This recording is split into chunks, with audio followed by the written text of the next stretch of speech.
હજારો લાખો શ્રદ્ધાળુઓની પરમ આસ્થાનું ધામ એટલે ભીમરાણા મા મોગલનું ધામ. માત્ર ગઢવી ચારણ કે આહિર જ નહીં, તમામ જ્ઞાતિના લોકો મા મોગલના દરબારમાં આવે છે. મા પાસે માનતા માગે છે અને મા તેમની દરેક માનતા પૂરી કરે છે. અહીં આવી ભક્તજનો પરમ શાંતિનો અનુભવ કરે છે. એક હાથમાં ખડગ અને બીજા હાથમાં નાગ વિખરાયેલા કેશપાશ, ત્રિલોકને શાંતિ આપતું તેજસ્વી ભાલચંદ્ર અને સૂર્ય સમાન પ્રકાશવાન ભક્તો માટે સ્નેહ અને દુષ્ટો માટે અગ્નિજાળ વરસાવતી આઈના નયનો. આઈ મોગલનું આ સ્વરૂપ જોઈને સૂર નર મુનિ સૌ કોઈ દેવીની સ્તુતિ કરે છે. મા મોગલની પારંપરિક પૂજા અર્ચના કરવામાં આવે છે. અહીં માના ધામમાં ભક્તો દૂર દૂરથી આવે છે અને માને લાપસીનો પ્રસાદ ચઢાવે છે. અહીં લાપસીનો પ્રસાદ ધરાવવાનો વિશેષ મહિમા છે. કહેવાય છે કે મા મોગલને લાપસી અતિ પ્રિય છે.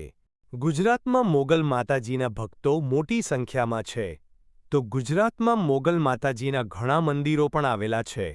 જેમાંથી ભાયલામાં આવેલું મોગલધામ, કચ્છના કબરાઓમાં આવેલું, જૂનાગઢમાં ગોર વ્યાળી હોય કે પછી ભગોડા મોગલધામ અને દેવભૂમિ દ્વારકા જિલ્લાના ભીમરાણા ગામમાં આવેલું મોગલધામ. દ્વારકા જિલ્લાનું ભીમરાણા ગામ મોગલ માતાજીનું જન્મસ્થાન માનવામાં આવે છે.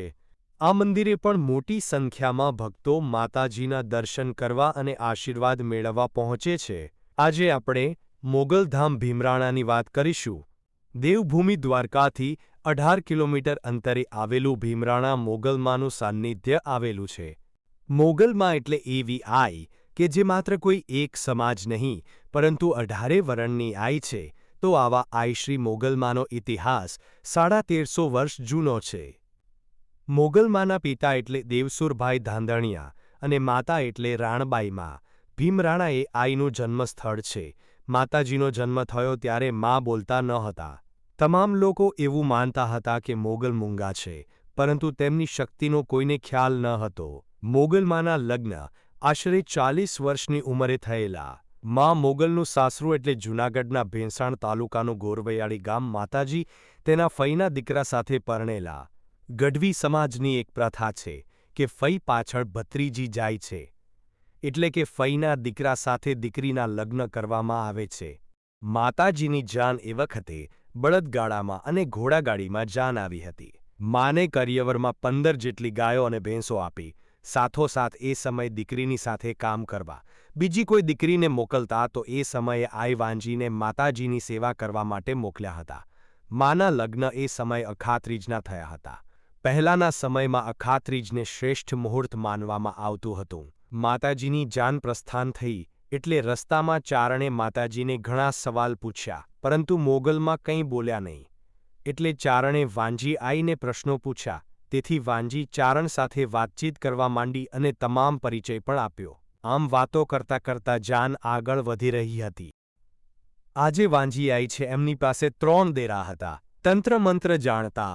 એમની મદદથી તેમણે ઘણા લોકો માટે કામ કરેલા. વાંજી આઈએ ચારણને કીધું કે હું કંઈક પરચા જાણું છું. એટલે કવિરાજ બોલ્યા કે વાંજી આઈ જણાવો તમારા પરચાઓ. ત્યારે વાંજીએ અડદના દાણા નાખી જંગલમાં આગ લગાવે છે. ખરેખર આગ લાગી ન હતી, પણ જાનૈયામાં આવેલા તમામ લોકોને આભાસ કરાવે છે. ધીમે ધીમે જાન આગળ વધી રહી છે. વાંજી આઈ એ પાછા અડદના દાણા ઘા કર્યો. ઘા કરતાની સાથે પાણીના પ્રવાહ વહેવા લાગ્યા. એટલે જળબંબાકાર થયા. જાણે નદી તૂટી ગઈ હોય અને હળહળાટ પાણી આવતું હોય તેમ જાનૈયા બધા કપડાં ઊંચા પકડી હાલવા માંડ્યા અને સાથોસાથ મોગલમાં પણ હાલવા માંડ્યા. જેથી લોકોને થયું કે તંત્ર મંત્ર મેલી વિદ્યાથી આવું કરેલું એવું લાગ્યું, નકર આવું કરવું શક્ય નથી. આમ આગળ વધતા ગયા અને ગામનું પાદર આવ્યું એટલે ઉતારા નાખ્યા અને બેઠા.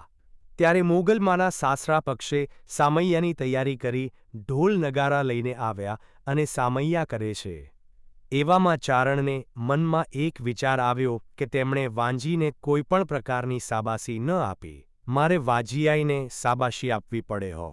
એટલે વાંજીની બાજુમાં જઈ કવિરાજ બોલ્યા કે બેટા વાંજી, તું નાની ઉંમરમાં આટલું બધું જાણે એ તો ખૂબ સારી વાત કહેવાય. આમ વાત કરતા કરતા ચારણે ઊંચો હાથ કરી વાંજીની તાળી લીધી અને ચારણોના રીતરિવાજ અનુસાર પર નારીની તાળી ન લેવાય. તોય ચારણે તાળી લીધી અને આ તાળીનો પટાકો પડતા મોગલમાનો બ્રહ્મણ ફર્યા અને માએ સામે નજર કરી કહ્યું, "એ ચારણ, આ તો આપણી બેન દીકરી કહેવાય, એની હારે તે હાથ તાળી લીધી, તમને શરમ નથી આવતી?" ઉપરાંત કહ્યું કે આઈ માને જિંદગી પણ તમારી જ સાથે કાઢવાની હતી અને તમે હાથ તાળી લીધી.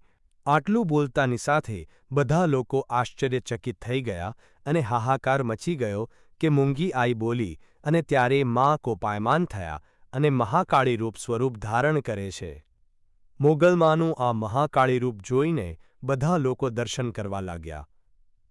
આ સમયે માં મોગલ એ ધરતીમાને અરજી કરી કે મને તારામાં સમાવી દે અને ધરતી ફાટવા માંડી. પરણેતરના કપડાં પહેરેલા અને મોગલમાં ધીમે ધીમે ધરતીમાં સમાવવા લાગ્યા.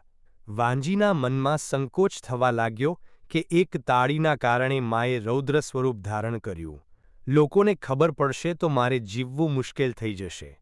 વાંજી દોડીને આઈના પગમાં પડી અને બોલ્યા, "હે આઈ, મને તો તમારી સાથે મોકલી હતી, પણ તમે ધરતીમાં સમાવાનો નિર્ણય લીધો છે. જ્યાં તમે રહેશો ત્યાં હું રહીશ." એટલે માએ દયા ખાઈને વાંજી આઈ અને તેમની સાથે રહેલા દેરા ખોળામાં લીધા. આ કારણે વાંજી આઈ આજે પણ ભીમરાણા મોગલમાના સ્થાને સ્થાપિત છે અને હાલ પણ ભીમરાણાના ફળામાં, મેલડીમાં, સિકોતરમાં આઈ વાંજી અને વીર ક્ષેત્રપાળ એ મંદિરમાં પૂજાય છે. મોગલમાં ગોરવિયાળીની ધરતીમાં સમાઈ ગયા અને હાલ મોગલમાં પણ ગોરવી મોગલ તરીકે ઓળખાય છે. ધરતીમાં સમાતા સમયે મોગલમાના શબ્દો હતા કે બાપ ચારણો માટે હરહંમેશ મારા આશીર્વાદ રહેવાના અને 9 લાખ લોબડિયાળીને જન્મ માટે ચારણનો જ ખોળો જોઈએ. 9 લાખ લોબડિયાળીમાંથી મોગલ મહાકાળીમાંથી અવતરેલ છે. ઉપરાંત આઈએ જણાવ્યું કે ધરતીમાં સમાતા સમયે જે પરણેતરનો પોશાક પહેર્યો હતો, આઈ બોલ્યા કે આ પોશાક પહેર્યો છે તેના કારણે એમનો જે પરિવાર છે તે દર 3 વર્ષે માને આ પોશાક પહેરાવે, એટલા માટે મોગલમાનો તરવાડો રાતના 12 વાગ્યે પહેરાય છે. માં મોગલને 3 વર્ષે આઈને વસ્ત્રો ચડાવવામાં આવે તેનું નામ તરવેડો કહેવામાં આવે છે. અને પહેલાના સમયે રાતના તરવેડાનો સમય હોય, ગુગળનો ધૂપ થતા હોય અને ચારણી આઈ ચરજુ ગાય એટલે ભલભલાના હૃદય થથરી જાય અને ન ધૂણતા હોય એ ધૂણવા લાગે. મોગલમાના અનેક નામ છે, જેમાં માંગલાઈ, મોગલાઈ, મંગલાઆઈ, મચ્છરાળીઆઈ, શિરોમણી આઈ, મોગલેશ્વરાઈ, મહાકાળી આઈ, 9 લાખ નેજાળી, લોબડિયાળી આવા નામથી માને સૌરાષ્ટ્ર વિસ્તારમાં ઓળખાવામાં આવે છે. દીવાની સાક્ષીએ આઈને યાદ કરો અને પ્રાર્થના કરો તો અચૂકથી મદદે આવે છે.